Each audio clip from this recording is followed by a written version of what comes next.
tous, bienvenue pour ce webinaire où nous invitons donc Éric Lefort. Bonsoir Éric. Bonsoir Alain. Donc ce webinaire est effectivement, comme je viens de le dire juste avant, une reprise de la conférence, mais Éric en dira un petit mot, bien sûr, plus qu'un petit mot, j'aurais tendance à dire. Donc webinaire qui est, comme tous les webinaires, comme tous nos webinaires enregistrés, qui sera disponible d'ici peu sur notre chaîne YouTube. Donc, pour ma part, c'est pas Éric Lefort qui vous parle, c'est Alain Weissrock, donc responsable de WH Self Invest à Paris. Je reste donc présent durant le webinaire. S'il y a des questions qui concernent plus particulièrement WH Self Invest, je serai bien sûr là pour y répondre. Maintenant, je laisse sans plus tarder la parole à Éric pour ce webinaire. Bonsoir à toutes et tous. Donc ce soir, nous allons parler des contextes favorables pour des entrées efficaces, c'est-à-dire que nous allons parler essentiellement des contextes et au passage quelques entrées qui seront commentées, des entrées qui sont particulièrement, disons, faciles à mettre en œuvre et surtout qui sont des entrées sur lesquelles vraiment on peut s'appuyer d'expérience très facile. Donc, les contextes favorables. Alors, au niveau du PowerPoint, vous pourrez le récupérer ici sur le site Mogalef Trading. Voilà, vous irez dans le menu Home, conférence WHS 2022. Vous tomberez donc sur cette page et vous avez entré sur le marché, outils et contexte. Donc, vous pouvez télécharger ici le PDF de la formation. Et puis, si vous voulez, vous pouvez télécharger un certain nombre de PDF de conférences que j'ai déjà faites et que vous retrouverez, de webinaires également, que vous retrouvez sur ma chaîne YouTube ou sur la chaîne YouTube de Univers Bourse. On va revenir à ça. Voilà. Donc, dans l'ordre, nous verrons les types de marchés très rapidement pour essayer de comprendre dans quel contexte de marché on est. Les filtres de tendance, donc quelque chose de très important. Les tracés primordiaux, ce que j'appelle les tracés primordiaux, c'est-à-dire les tracés les plus importants, ceux qu'il faut avoir sur son graphe, et il s'agit en principe de tracés horizontaux. Donc nous verrons aussi les tracés obliques, comment les mettre en place très rapidement, de manière à pouvoir suivre une tendance et avoir son contexte visuel sur votre écran. Nous parlerons un petit peu des oscillations, de manière à avoir le bon timing, en fait, pour rentrer sur le marché, et non pas rentrer sur le marché sur un plus haut, comme ça peut arriver assez fréquemment.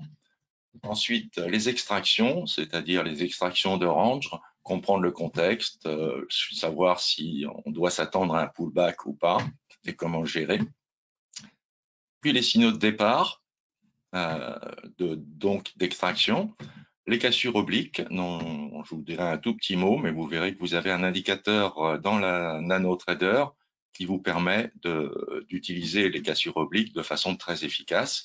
Et ensuite, on parlera des signaux de reprise en tendance, c'est-à-dire si vous avez raté le départ, entre guillemets, eh bien, dans ce cas, il est quelquefois possible de revenir dans une tendance établie avec un bon timing. Et là, on verra que ce sont les indicateurs de timing qui seront le plus efficaces.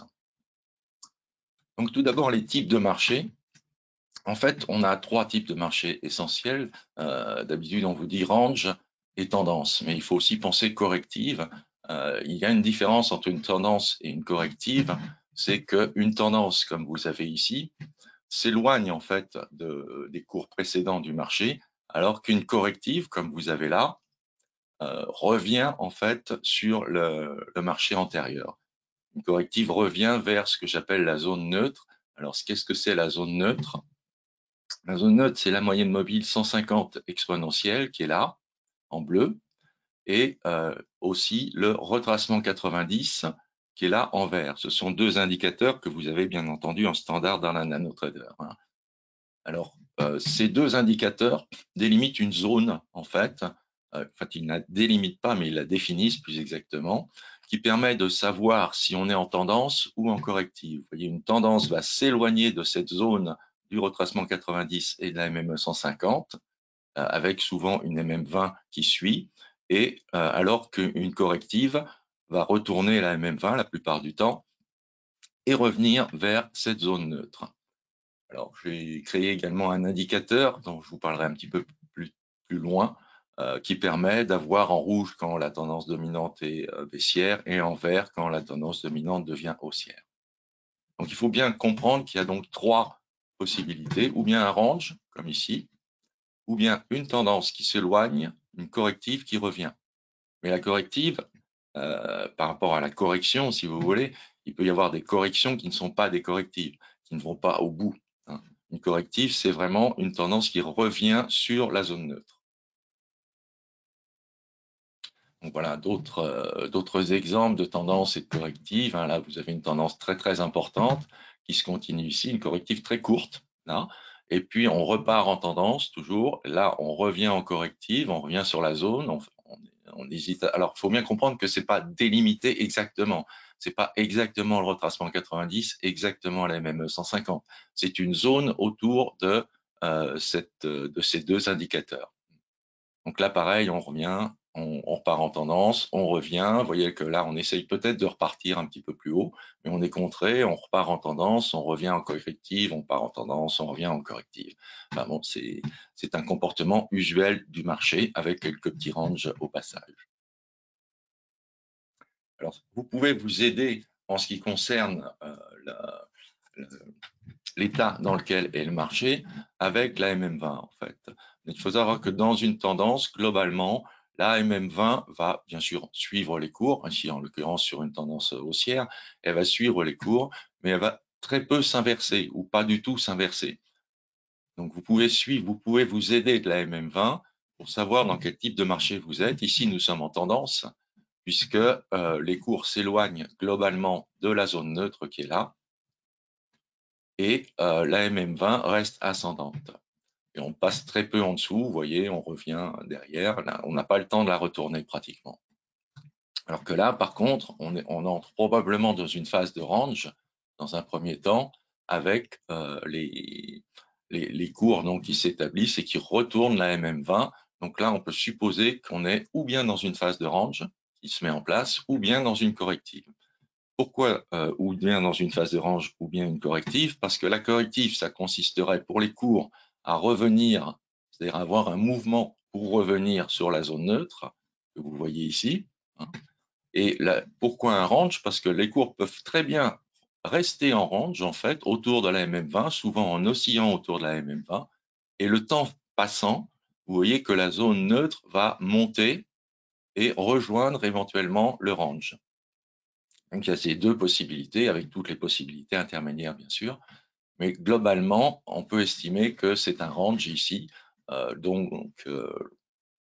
mon avis, probablement, on va rejoindre la zone neutre ici sur 3400, 31 450 à peu près, ou 31 500.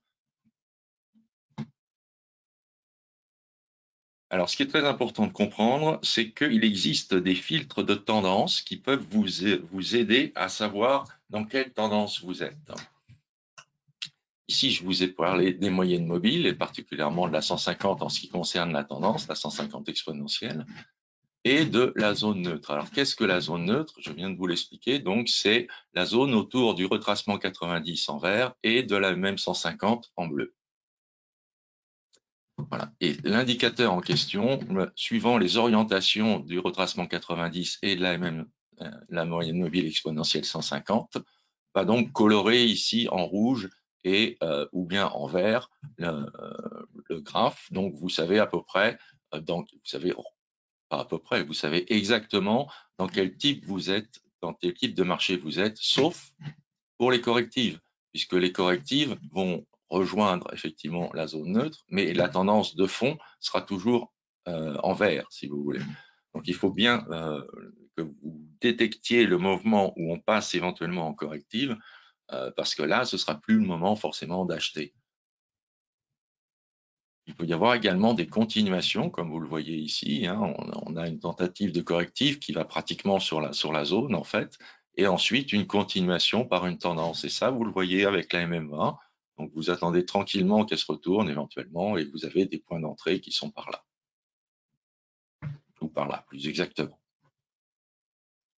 Un autre filtre que vous pouvez utiliser, qui visuellement est très agréable, c'est ce qu'on appelle le Three Line Break. Le Three Line Break, vous l'avez également en standard dans la NanoTrader. Et ça se traduit, en fait, le Three Line Break, c'est une façon de représenter les cours qui est différente des bougies. La force de l'indicateur Three Line Break de WHS, c'est qu'il vous traduit en fait l'indicateur Three Line Break sur votre graphe avec bougie. Donc vous avez toujours vos bougies à l'écran, mais vous avez en plus le Three Line Break qui colore ou bien en vert quand il considère qu'on est haussier, et dès qu'il pense qu'on se retourne, vous voyez, il est en rouge, en vert et en rouge. Une tendance, une corrective, on revient ici, une tendance, une corrective, et là on oscille carrément autour de la zone neutre. C'est là que en fait le trading, contrairement à ce qu'on pourrait penser, est le plus difficile. Et donc c'est assez facile de voir dans quel mouvement on est avec le Three Line Break. Vous êtes disposé là, ici, en l'occurrence, de deux indications. D'une part, la zone neutre qui vous dit qu'on est globalement haussier, et le Three Line Break qui vous indique carrément les petits mouvements, et vous dit on est d'abord haussier, puis ensuite baissier. Vous voyez qu'il suit relativement bien quand même les cours. Alors, il est réglé sur 3, c'est-à-dire qu'on examine la position par rapport aux 3 dernières bougies, en fait, on va dire comme ça. Le X-Line Break, qui est un indicateur du pack Mogilev, lui permet de varier, c'est-à-dire d'avoir un 2 line break, 3 line break bien sûr, 4 line break, etc.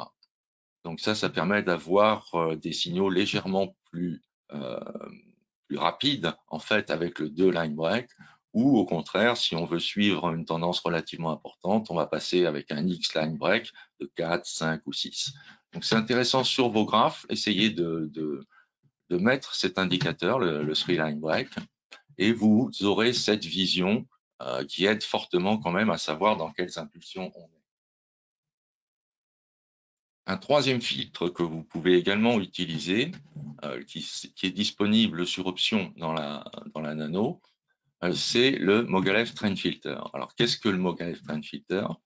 C'est un filtre qui vous indique si vous êtes en tendance baissière, en range possible, ou en tendance haussière. C'est-à-dire que les 3 possibilités vous sont indiquées par le Mogilev Trend Filter. C'est pas comme une moyenne mobile, par exemple. Une moyenne mobile va vous dire on est en train de monter, on est en train de descendre. Elle vous dira jamais on est en range. Ou tout au moins, ça va être assez difficile. Donc là, vous voyez, quand le Mogilev Trend Filter est égal à 1 ou 2, ça veut dire que la poussée, c'est pas un indicateur à partir des cours, hein, c'est un indicateur de poussée. Donc intéressant puisque c'est une donnée en plus des cours. Donc quand l'indicateur est égal à 1 ou 2, ça veut dire que la poussée est globalement baissière.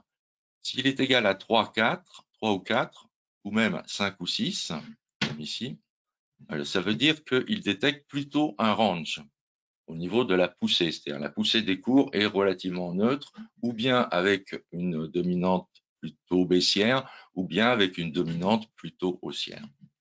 Et quand l'indicateur est à 7 ou 8, ça vous indique que là, il détecte une poussée positive, c'est-à-dire une poussée haussière. Donc là, vous voyez le système, donc on voit relativement bien. La poussée ici est globalement baissière avec quelques petites pointes qui en fait sont intéressantes parce que là vous voyez c'est une corrective sur la zone neutre et ensuite on s'en éloigne et le Mogilev Trend Filter indique la poussée et la direction de la poussée. Ici il indique que l'on est en range et ici à partir de là il indique que la poussée dominante est haussière. Donc sur toute cette partie-là la poussée dominante est haussière. La tendance d'après la zone neutre ici était baissière en rouge, vous voyez, et là, elle repasse haussière en vert. Donc, vous avez plusieurs possibilités de filtres. À mon avis, ces 3 filtres sont les meilleurs, les plus faciles à interpréter et les plus fiables, relativement rapides, donnant relativement peu de fausses indications, plutôt une indication trompeuse, puisqu'il n'y a pas de fausses indications. Une indication, c'est toujours une indication. Elle peut être intéressante, elle peut être fondée ou pas. Donc, les filtres sont une donnée très importante dans le trading. Ici, vous avez un autre exemple sur le Mogalef Trend Filter. Ici, vous voyez une poussée globalement haussière sur cette portion. Ici, un range. Là, une poussée baissière dominante jusque-là. Là, à partir de là, une poussée haussière dominante qui persiste jusqu'ici. Là où est ma souris, où je la fais bouger. Ensuite, on indique qu'on est plutôt en range. Puis, à partir de là, c'est-à-dire alors qu'on est encore dans le range, vous voyez, donc vous pouvez avoir des indications en avance pratiquement. On est encore dans le range, mais à partir de cet instant, la poussée, le Mogalef Trend Filter indique une poussée baissière. Donc il faut s'attendre dans ce cas éventuellement guetter les sorties par le bas et guetter les tendances qui vont à la baisse. Donc un indicateur assez intéressant parce qu'il est complémentaire des autres et il donne parfois des indications d'avance qui sont très intéressantes.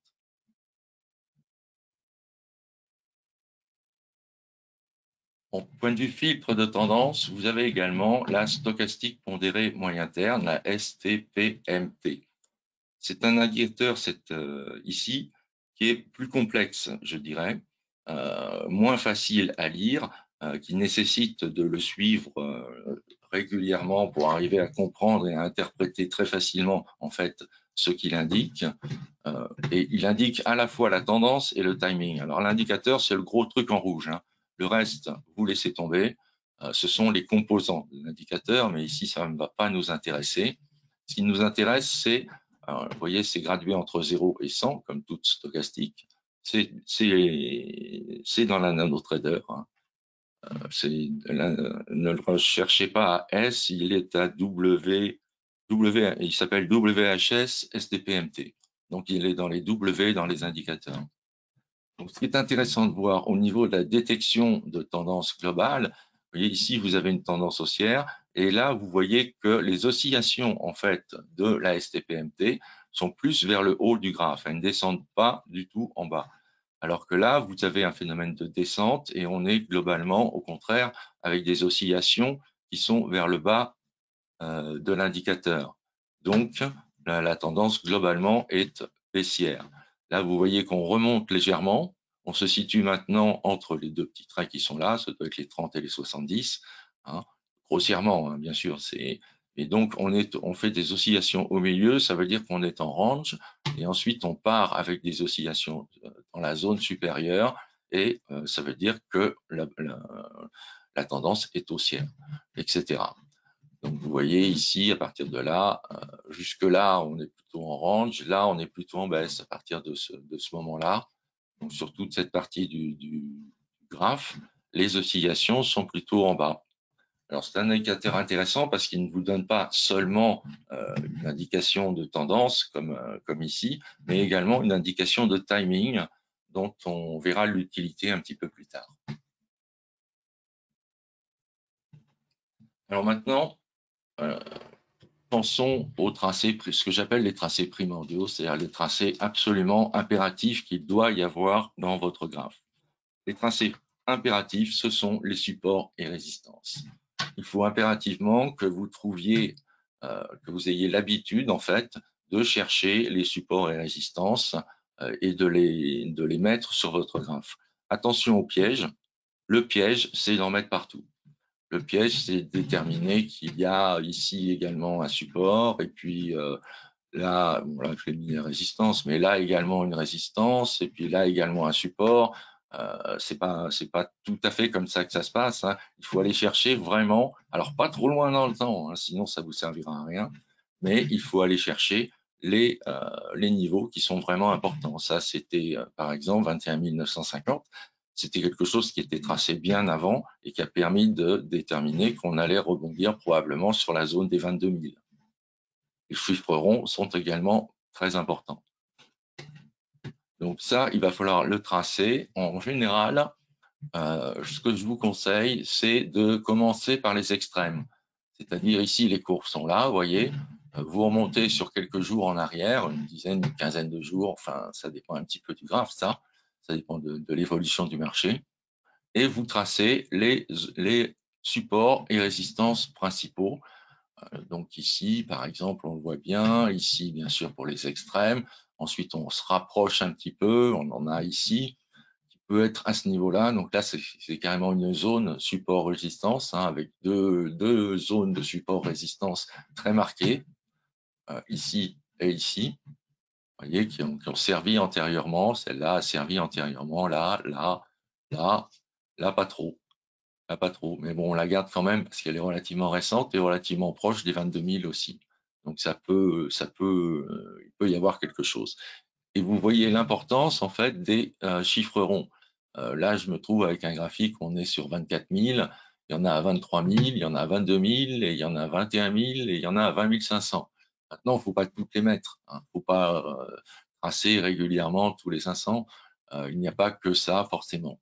Mais quand ça correspond à un chiffre rond, vous avez beaucoup plus de chances que votre tracé de support résistance soit correct, en fait, soit pertinent.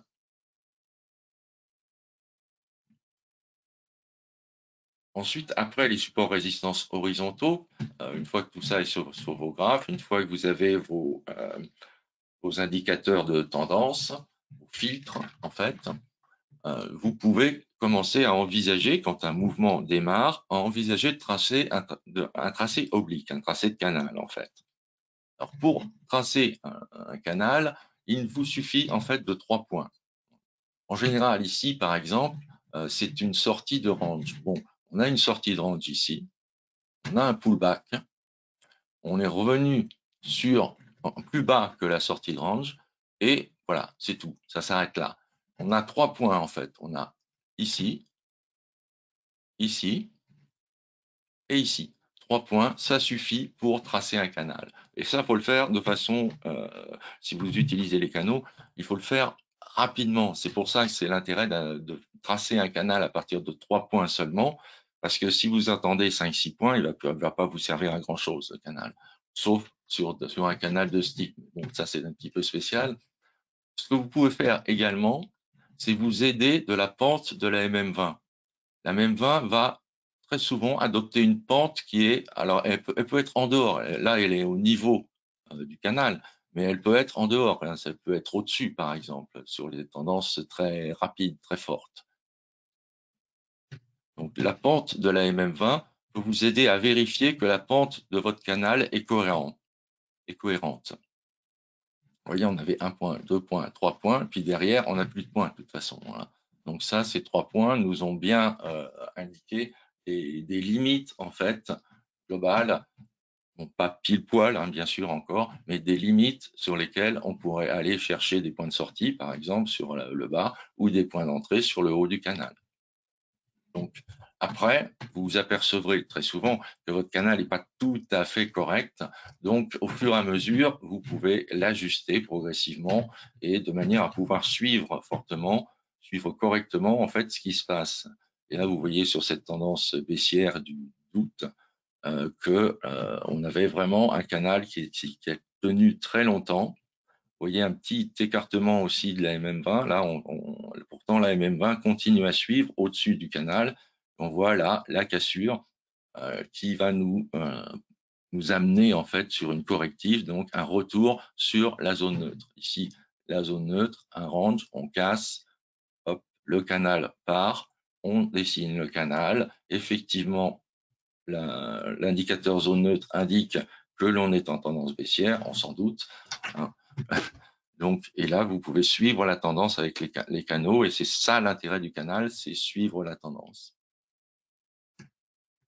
Alors, quand j'ai mis l'ajustement permet de détecter les anomalies, ça veut dire qu'on va sortir du canal à un moment ou à un autre, et sur les canaux en particulier, comme celui-ci, c'est très intéressant parce que ici, la sortie du canal se fait par le haut, c'est-à-dire c'est une cassure classique qui va nous ramener sur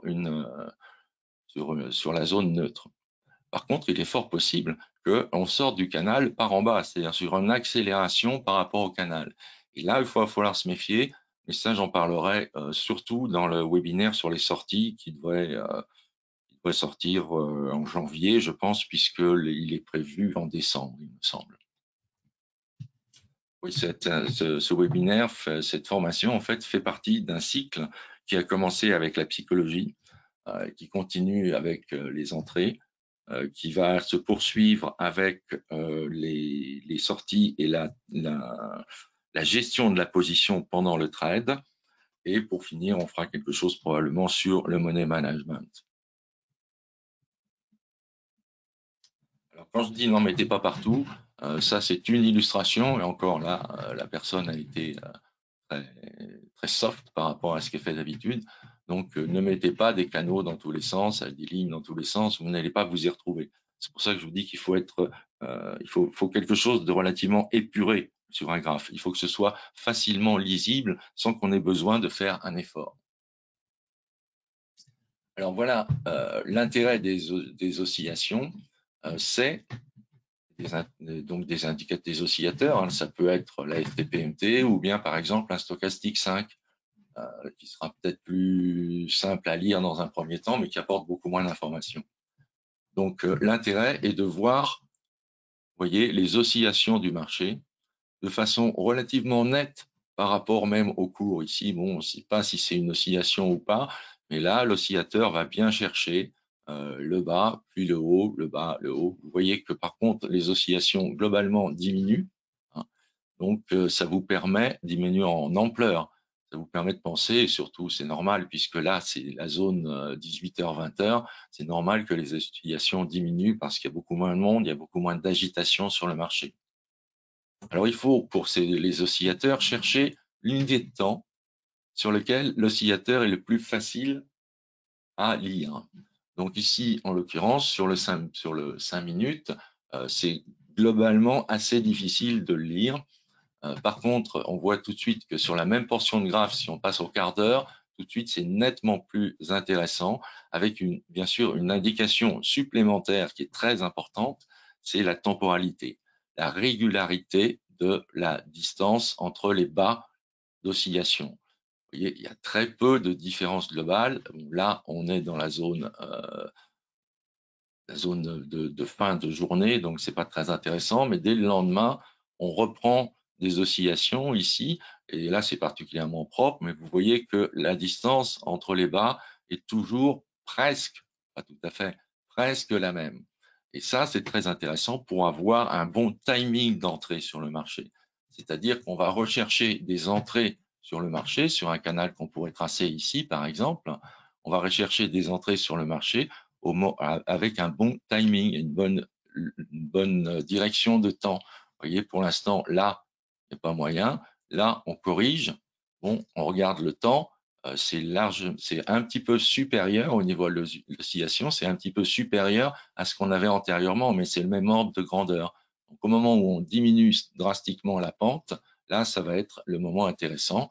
Bon, si on veut attendre un petit peu plus, on attend que ça se retourne au niveau de l'oscillateur. Et là, vous avez un signal, entre guillemets, d'entrée sur le marché. Disons un signal complémentaire d'entrée sur le marché.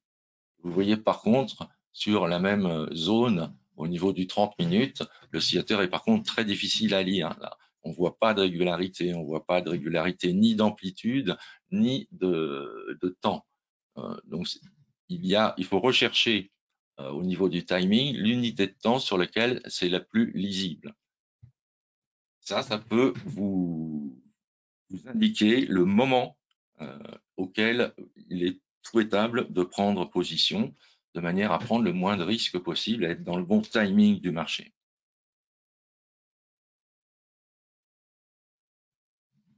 Alors maintenant, on part un petit peu sur les signaux qui sont assez faciles à suivre, compte tenu de tout ce qu'on a vu aussi antérieurement. Hein. Donc là, ici, par exemple, comment sont les cours? Eh bien, les cours sont autour de la zone retracement 90 en vert, MM 150 exponentiel, et ils forment un range. On a tapé une fois, quasiment deux fois, on a tapé en haut, on a tapé en bas, on est au milieu. Voilà. À quoi peut-on ça? Et là, vous voyez que la MM20 aussi se balade à peu près au milieu du range, ce qui est une des caractéristiques des ranges. Alors, en général, pour tracer un range ou pour soupçonner un range, 3 à 4 points d'impact suffisent. L'idéal, c'est d'en avoir 3 parce que il se peut fort bien que le quatrième soit le bon, si vous voulez, que le quatrième soit une cassure baissière ou haussière. Donc 4, par contre, on est plus tranquille parce que là, on en a 2 en bas, 2 en haut, on est tranquille. Mais on pouvait considérer que ce point-là était aussi aligné ici et on aurait pu tracer notre canal exactement de la même façon sur les extrêmes. Alors ça vous semble familier, hein, ce type de configuration, de range, et vous pensez qu'il y en a un petit peu partout, mais non. En fait, les ranges qui sont exploitables ne sont pas aussi nombreux qu'on pourrait le croire. Donc, il faut être quand même relativement sélectif dans sa façon de tracer les ranges ou de détecter les ranges et savoir qu'il faut quand même un certain nombre de points alignés de manière à pouvoir détecter un range horizontal. La façon de traiter un range, c'est très souvent, évidemment, la cassure. En principe, quand les cours cassent, ici, ils cassent par le bas, vous voyez, on attend la fin de la bougie. Hein. Sur l'unité de temps sur laquelle on est, alors évidemment, il faut pas être sur une trop grosse unité de temps pour le timing. Ici, on est sur le 15 minutes, c'est parfait pour l'intraday et même sur plusieurs jours, c'est bien aussi. Donc là, on voit une cassure. Alors, qu'est-ce qui s'est produit? Il s'est produit une cassure, donc les cours ont bien cassé. Hein. Là, par rapport au range antérieur, il est probable que on considère, disons, qu'à ce niveau, à peu près, il fallait vendre. Hein, on aurait pu attendre un petit peu plus bas, compte tenu du fait qu'on avait un petit mini support ici, hein, c'est-à-dire vendre à ce niveau-là. Mais là, ça aurait été assez loin. Donc, quand les cours sont trouvés à peu près là, c'est probablement là que le signal d'achat, personnellement, j'aurais pris. Vous voyez que les cours derrière ne vont pas forcément en ligne droite. Hein, parce que s'est-il passé? En fait, les cours sont revenus, ils sont remontés jusqu'à ce niveau-là et ils ont redescendu à ce niveau-là. Ils sont même descendus à ce niveau-là et remontés dans le range. Et là, on se pose des questions. On se pose des questions. Alors, il y a deux solutions. Ou bien, vous posez vraiment beaucoup de questions, vous sortez, c'est dommage, ça c'est la troisième solution.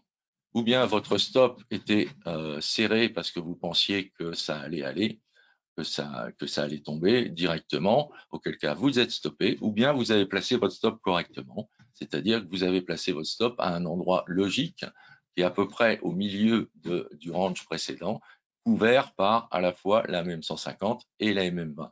Donc le stop devrait être à peu près ici, pour avoir un stop logique. Après, la taille de la position, bien sûr, dépendra de votre portefeuille et du money management dont on parlera une autre fois. Donc au-dessus de la MM20 et de la MME150, et si possible, hein, si c'est possible pour votre capital, de prendre ce risque à peu près au milieu du range.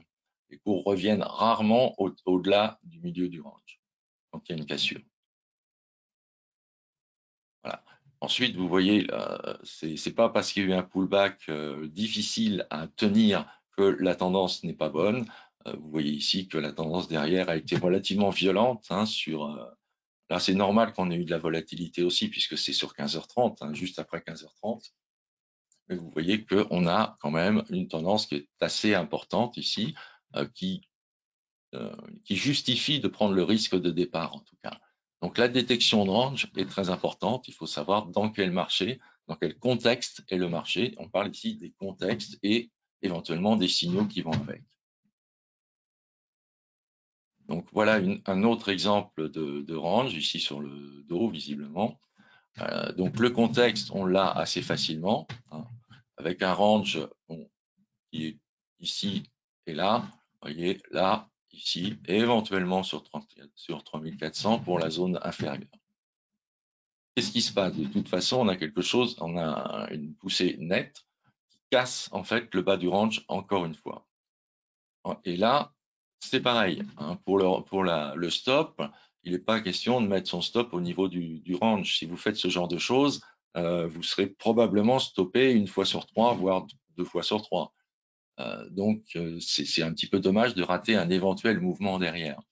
Donc, le stop doit se situer à peu près au niveau de la MM20, peut-être une dizaine de points au-dessus. Si c'est trop pour vous, vous pouvez tenter un stop à 60 points sur le Dow Jones actuellement, mais tout en sachant que vous serez sorti au moindre pullback. Alors, une petite indication, il y a souvent des pullbacks quand le mouvement est haussier, et plus souvent, en fait, qu'en mouvement baissier. En mouvement baissier, il y a en général moins de pullbacks. Donc, vous voyez qu'ici, il y a quand même eu un pullback. Si vous aviez votre stop à 60, vous étiez stoppé. Si vous aviez votre stop à un niveau correct, vous n'étiez pas stoppé. Mais vous voyez que sur le Dow Jones, ça va très vite, hein, ça fait 50 points, ça. Donc, mais finalement, on a risqué 70 points, on va dire, et le potentiel était de 300 points, 350 points. Donc, ça valait le coup. Mais ça, c'est spécifique au Dow. Je vous conseille d'ailleurs, enfin, pour ma part, en ce qui concerne les indices, les deux indices qui sont les plus intéressants sont le Dow et le DAX. Et ce sont aussi les indices qui ont les frais les moins importants par rapport au potentiel de trade. Voilà, vous pouvez vous aider également. Là, c'est le même graphe en fait. Donc, n'oubliez pas, vous pouvez vous aider avec le X-Line Break. Là, vous avez une petite structure qui s'appelle une action-réaction également, juste avant le départ. Et vous voyez qu'on ne repasse pas la MM20. Là, normalement, on était au-dessus, en dessous, au-dessus, en dessous, en dessous, en dessous, en dessous. On n'arrive pas à revenir sur le départ et on casse. C'est classique, ça. On n'arrive pas à repasser sur la MM20 avant de partir, avant de casser. Donc le X-Line Break, là, vous indique à partir de cette bougie, hein, donc c'est strictement au niveau du signal, il passe en rouge. Il passe en rouge, ce qui va vous permettre éventuellement de suivre le signal et de suivre également la tendance globale. Vous pouvez vous dire, bah tiens, le X-Line Break, là, il est très proche de mes bougies, donc il passera au vert à au moindre signe de corrective ou de range. Donc je peux m'en servir éventuellement comme signal de sortie. Mais il y a plus efficace. Ici, on a deux ranges possibles avec deux extractions. Vous voyez, une première extraction ici, d'ailleurs, qui vasouille un petit peu et qui revient carrément à ce niveau-là. Donc, l'importance de la MM150 et l'importance du stop relativement éloigné, parce qu'après, ça part quand même. Et ensuite, bon, se dessine un deuxième range avec une deuxième cassure et un beau départ derrière. On arrive à le suivre. Et là, je ne sais plus trop ce qui s'est passé, mais en tout cas, ça remuait pas mal. Alors ça, c'est pareil, ça c'est sur le gaz qui est un contrat CFD ici très intéressant, mais il faut avoir un bon capital pour le trader, hein, parce que vous voyez, ça c'est 100 points, hein, 8500, 8400, 8300, etc. Le stop, il va être à 100 points également, hein, voire 150. Il faut quand même être capable de tenir ce genre de stop et de tenir ce genre de trade. Ensuite, on va parler d'une autre structure qui vous indique également dans quel contexte vous êtes, hein, une structure de contexte donc, qui est l'action-réaction. Alors l'action-réaction, ça consiste en une bougie relativement importante dans un sens et une bougie aussi importante dans l'autre sens. Il y a une action du côté de la hausse et une réaction du côté des baissiers. Ce type de structure est intéressant parce qu'il délimite en fait très souvent une zone de résistance, ici en l'occurrence.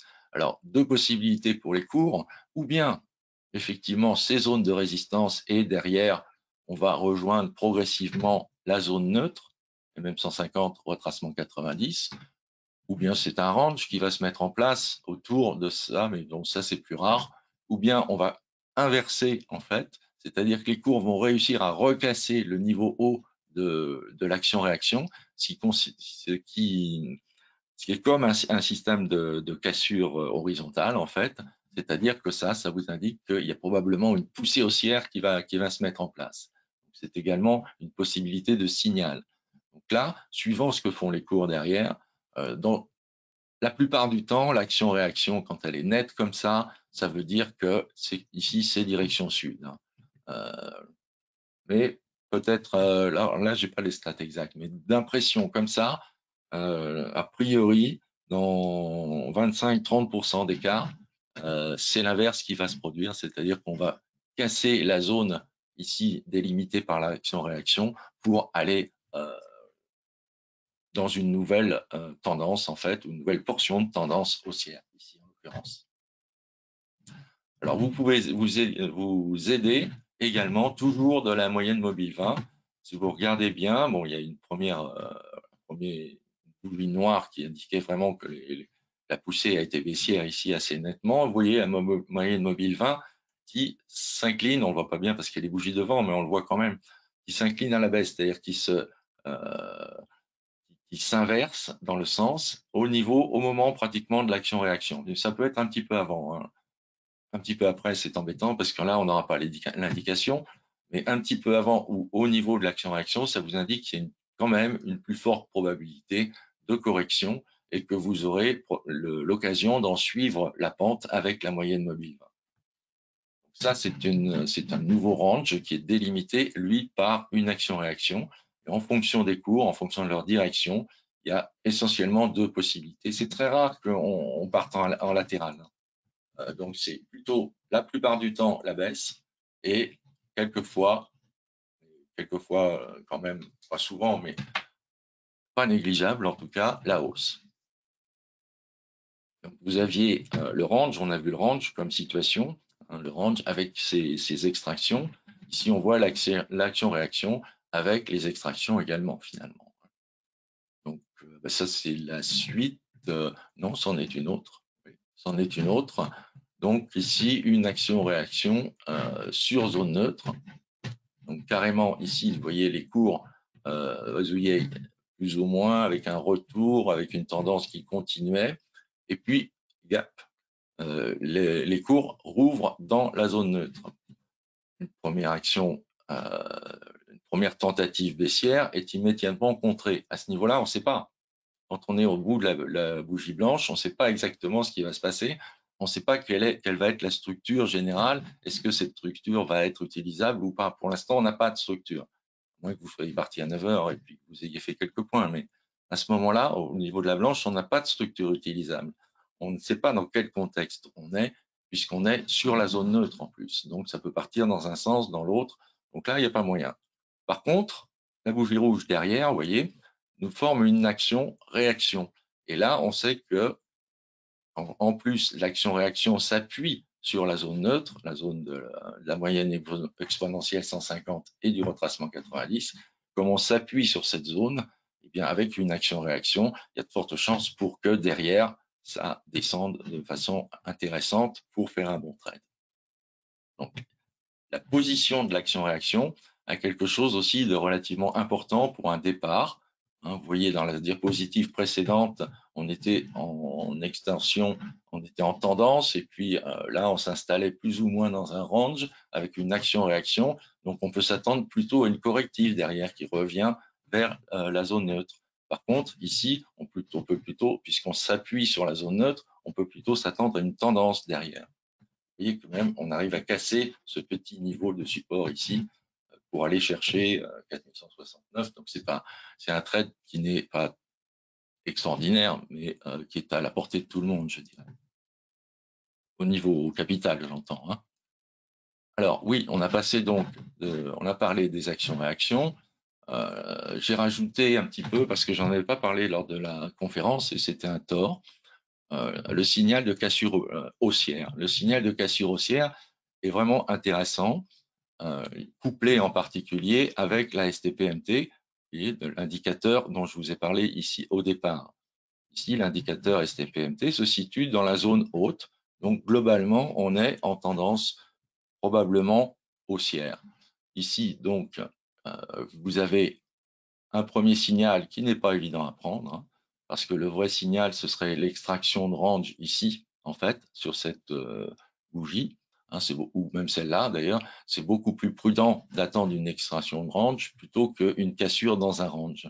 Par contre, une fois que la tendance est partie, là, vous avez énormément d'indications possibles quant au contexte. Le contexte ici, vous voyez, vous avez la STPMT qui redescend.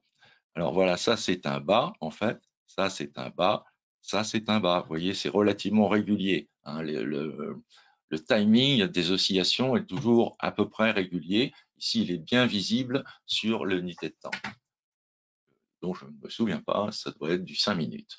Donc Bon, ce qui est intéressant, par contre, aussi, c'est donc ce timing. Ici, vous savez que vous avez un timing intéressant avec ce ralentissement de la STPMT dans la zone des 50. C'est-à-dire que là, si ça se retourne, ça va aller vers le haut, forcément. Hein. Ça va aller donc vers les 100. Entre 50 et 100, ça veut dire que, de toute façon, la tendance est haussière. Donc, le contexte risque de passer à haussier. En utilisant l'indicateur de cassure, qui est un indicateur qui est dans la NanoTrader que j'ai donné à WHS pour qu'il l'inclue dans la NanoTrader. C'est un indicateur très puissant puisqu'il va vous donner pas mal d'indications sur, là vous voyez, il trace en noir en fait sur 2 sommets, il trace en noir une ligne et il prolonge cette ligne de manière à, dès qu'il y a une cassure, pouvoir prendre une position. Alors là, vous voyez, là, le signal de cassure est sur cette petite bougie là, juste avant 12h50. Par contre, la cassure elle-même intervient, enfin pas la cassure, le changement de sens de la STPMT intervient essentiellement sur la bougie suivante. Donc c'est le ralentissement de la STPMT à un niveau haut qui nous indique une possibilité de continuation haussière, la cassure elle-même qui est un signal intéressant parce qu'il intervient assez tôt, et vous avez également le three line break, vous voyez, qui est en vert ici, qui repasse en rouge et tout de suite qui repasse au vert. Donc là, c'est un autre signal. Vous pouvez éventuellement rentrer sur ce type de signal également, puisque le contexte est vert haussier pour la STP, pour le X-line break. Si on voit qu'on va toucher une zone de résistance, ok, les cours reviennent, vous êtes dans la phase baissière effectivement de la zone avec une distance qui est la même par rapport à précédemment. Donc le timing est bon, le three line break se retourne ici. Vous avez ici, on la voit mal, mais l'indicateur de cassure haussière qui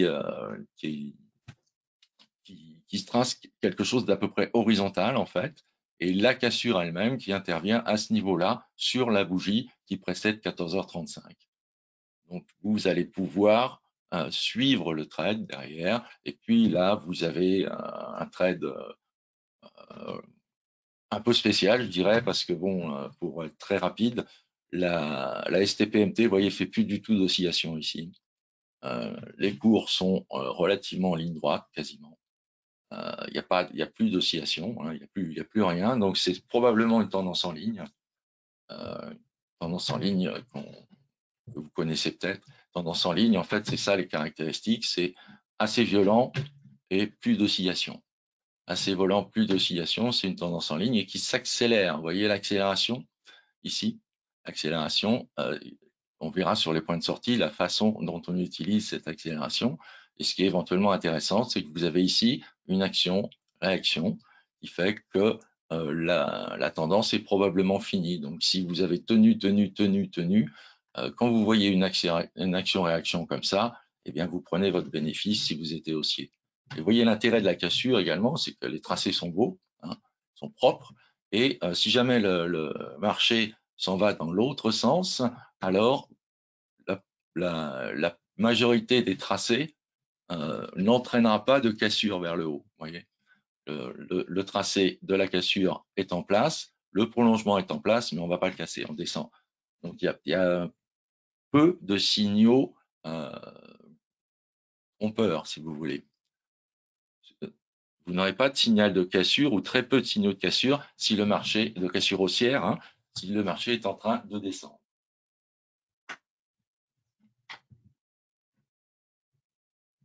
Alors, vous pouvez avoir aussi des inflexions des STPMT dont je vous ai parlé pour intervenir dans une tendance déjà en place. Et si vous avez raté le départ ou si vous arrivez juste à ce moment-là, donc vous avez des possibilités. Vous voyez, un ralentissement de la STPMT ici qui correspond à juste avant, en fait, c'est la fin de journée en l'occurrence, mais on est sur du 15 minutes sur le café, donc c'est très lissé.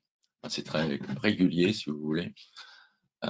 Ensuite, on voit le cycle ici qui intervient. Vous voyez, à peu près de la même distance que le cycle précédent, d'ailleurs, qui était propre aussi. Donc là, on peut s'attendre à un bon timing pour rentrer dans le marché dans cette zone.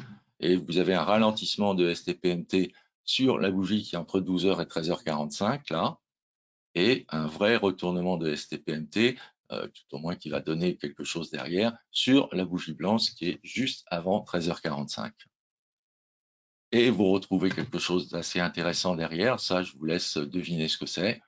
Hein, on l'a vu un petit peu. Donc, il peut vous indiquer que là, il y a des petits problèmes sur la tendance en cours.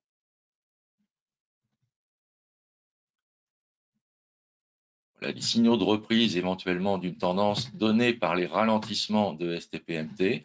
Hein, donc, vous les avez à ce niveau-là. Et là, je vous ai marqué également, donc là, c'est les niveaux donnés par la STPMT. Donc, à ce niveau-là, on a une possibilité de re-rentrer. Là aussi, mais là, on se fait plus ou moins avoir. Là aussi.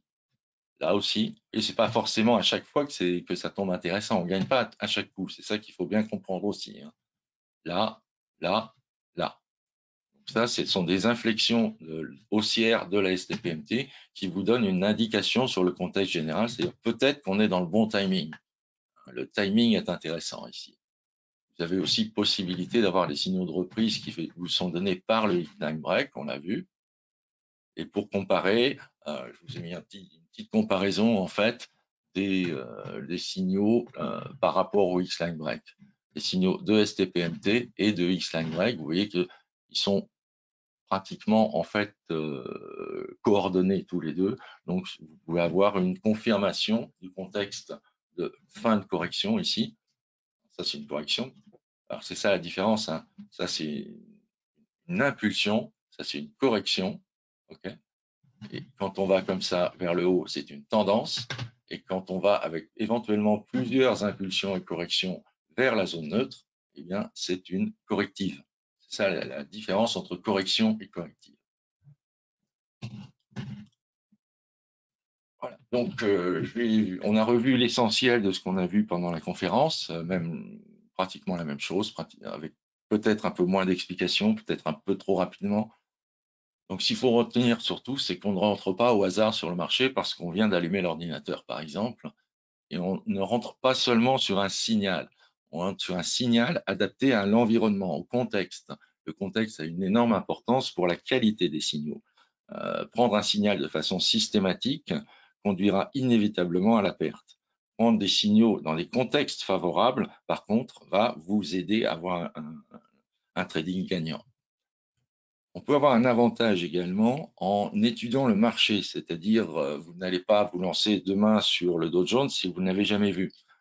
Gardez un graphe, regardez comment il réagit, regardez les indicateurs de tendance, ceux qui vous conviennent, ceux qui vous parlent réellement, mais n'allez pas directement sur un marché en disant je vais faire un malheur parce que ça a l'air facile. Non, c'est pas facile. Hein. Vous l'avez vu sur les dernières diapos. Ensuite, n'oubliez pas donc d'utiliser des filtres pour essayer de déterminer la direction dans laquelle vous allez essayer d'intervenir. Alors, les filtres sont importants parce que si vous posez la question est-ce que j'achète, est-ce que je vends, c'est quelque chose qui, là, vous risquez de tomber dans l'affectif, en fait, dans l'impression. Alors que si vous vous dites le contexte est tel que je peux acheter à ce niveau sur tel signal parce que la tendance et la poussée sont dans tel sens, donc je n'examine que ce sens pour l'instant. N'examiner qu'un seul sens conduit à être beaucoup plus concentré et à voir beaucoup mieux le marché et les signaux qu'il vous envoie. Alors, n'oubliez pas l'étude du timing. Hein. Le timing peut vous apporter vraiment un avantage énorme. Alors, un oscillateur, une stochastique de préférence, la STPMT, si vous voulez faire des efforts, je dirais, c'est-à-dire essayer d'apprendre un peu plus loin que l'indicateur stochastique classique. Et n'oubliez pas surtout que l'étude graphique, c'est-à-dire les supports et résistances essentiellement, ça doit prévaloir sur tout le reste. C'est-à-dire que vraiment, à chaque fois qu'il y a des appuis ou des arrivées sur des supports résistances majeures que vous avez tracés, et vous n'avez pas tracé trop de préférence, hein, eh bien, vous devez impérativement examiner le marché, voir si vous avez un timing, par exemple, de sortie ou un timing d'entrée à ce niveau-là. Voilà, je vous remercie et je vous dis à bientôt pour la suite.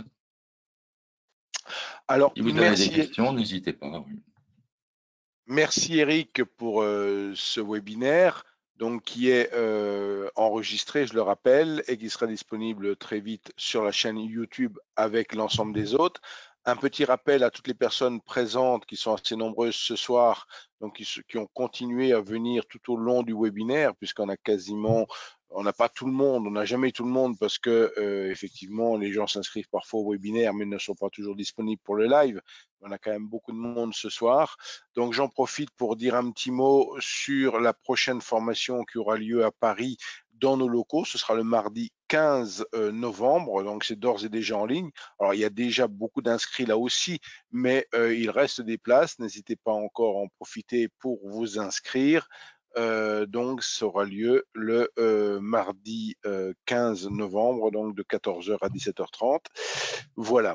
Donc voilà, je laisse peut-être les questions s'il y en avait. Sinon, je vais couper quand même l'enregistrement pour pouvoir faire une vidéo trop longue.